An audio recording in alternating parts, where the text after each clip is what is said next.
Oh no, yeah. Oh no, no.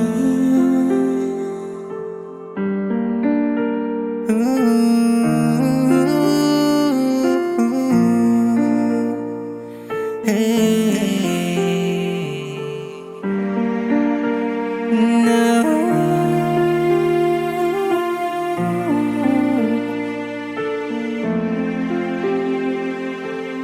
Satroka foana ny tianao kanefa antsika no fititsy anjara. Ny nahitako anao no nampiratra ny masoandroko.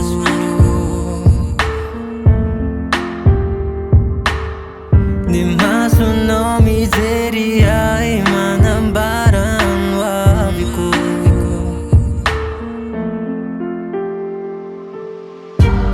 Ny tsikitsikinao manjelatra, ilay feonao milantolanto. Tomandona ny atom-poko zany, fa zaho tamireny tianao zafatsy nasany teny.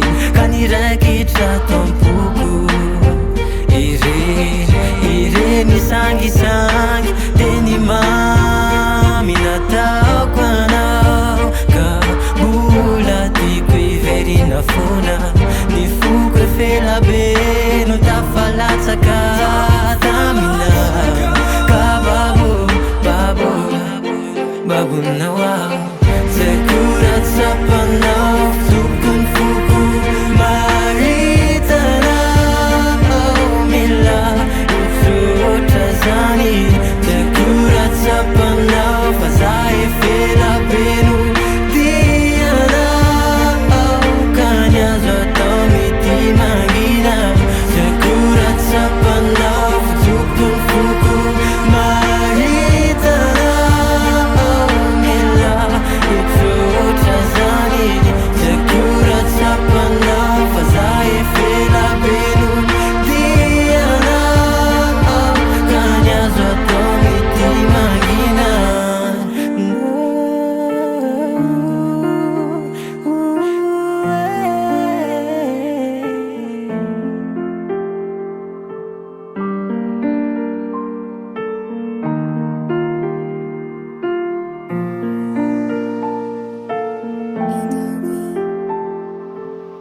Je ne sais plus ce que je ressens, ça je peux le jurer. Et je t'assure que même moi je n'y comprends plus rien. Parfois le soir je pense vraiment t'aimer. Tu sais, je m'imagine à tes côtés et ce pour l'éternité. Puis à ces moments où je te déteste vraiment, parce que j'ai besoin de toi mais tu t'évades comme le vent. Vu que personne ne peut m'expliquer le pourquoi du comment, j'ai donc décidé de détester, au moins de faire semblant. Je te déteste parce que c'est trop facile d'aimer. Je me déteste parce que j'arrive pas à oublier. Comme ces moments où je prie que tu sortes de ma vie et d'autres encore où j'aimerais me souvenir. Des moments où je me dis que tu ne mérites pas d'être avec moi. Des moments où je pourrais tuer pour être encore avec toi.